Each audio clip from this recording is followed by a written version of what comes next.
Salut à tous, c'est Bangladesh et bienvenue sur cette vidéo qui aujourd'hui va parler du pouvoir du loser et vous rappeler quelques petites choses à noter. Quand est-ce que c'est la dernière fois que vous avez chuté, vous êtes tombé et que vous n'avez pas sorti une phrase à la con du genre ce qui ne nous tue pas nous rend plus fort, ou il n'y a pas de défaite, il n'y a que des apprentissages, mais réellement être dans un chemin de base, de se dire bah ouais, j'ai foiré, et par essence l'échec elle-même est quelque chose qui peut m'être positif, qui est quelque chose qui peut qui n'a pas besoin d'être transformé ou transcendé. Prendre l'échec comme vraiment ce qu'il est, c'est-à-dire une expérience, et ça nous rend pas plus fort, ça nous rend pas plus grand ou autre, c'est simplement une situation. On va même, moi je vais plutôt même dire carrément une expérience, et l'expérience en tant que telle est quelque chose qui a sa valeur, sa propre valeur. Vous savez bien là dans le pouvoir du loser et dans toute cette notion que je vous propose régulièrement, je vous dis, on n'a pas besoin de constamment se dire que c'est bien par conséquence, parce que ça nous fait encore une projection de ce que ça nous apporte réellement. L'expérience est ce qu'elle est, et après je comprends qu'il puisse y avoir une notion de distanciation, parce que parfois l'expérience et la chute est quelque chose de douloureux, et comme je vous ai dit, vu qu'on ne veut pas chuter, qu'on se trouve à chaque fois des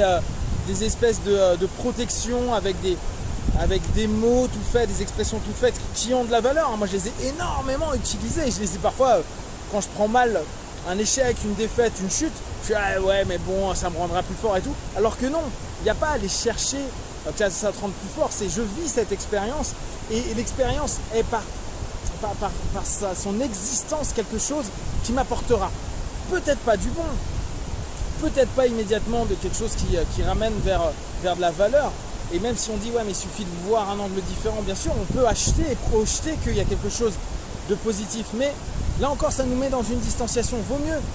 apprendre à vivre cette chute, à être par terre un petit peu, à reprendre son souffle, à observer ce qui se passe, qu'on vit, et pas se raconter des histoires qui, bien sûr, hein, là on est dans le coaching, on est dans l'auto-hypnose, on est dans la PNL, donc bien sûr que si je change le format de filtre, je vais avoir quelque chose que je peux transcender. Néanmoins, à mes yeux, hein, moi je suis un loser né sur plein de choses, donc chuter, me casser la gueule et foirer, je l'ai eu plein de fois, et tu te rends compte au bout d'un moment que il n'y a pas à la transcender. Parfois même changer d'état devient hyper compliqué parce qu'on est tellement bas qu'on est bas, mais le vivre sans chercher autre chose que le vivre, et à un moment ou à un autre on se rend compte que ça y est, l'état on l'a vécu, l'expérience a été faite, et après on est en train de recréer, reconstruire quelque chose. Et paradoxalement, c'est là où, autant par moment, le développement personnel, PNL, hypnose et tout, l'autosuggestion pour rechanger les choses à quelque chose de bien, parce que ça nous fait rebondir, mais il y a une espèce de cheminement d'inachevé. Et là, moi, ce que je vous invite à vivre et à prendre en compte, c'est cette notion d'achever l'expérience, même si c'est une chute, même si c'est un moment qui peut être difficile, même si c'est un moment qui peut être dur. C'est s'offrir la possibilité de vivre pleinement cette notion-là comme une vraie expérience, et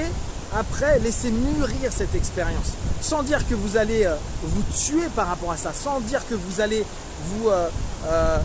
chercher de la douleur en tant que tel. C'est juste, je m'autorise à finir le pattern, le schéma, le modèle peut-être que j'ai créé.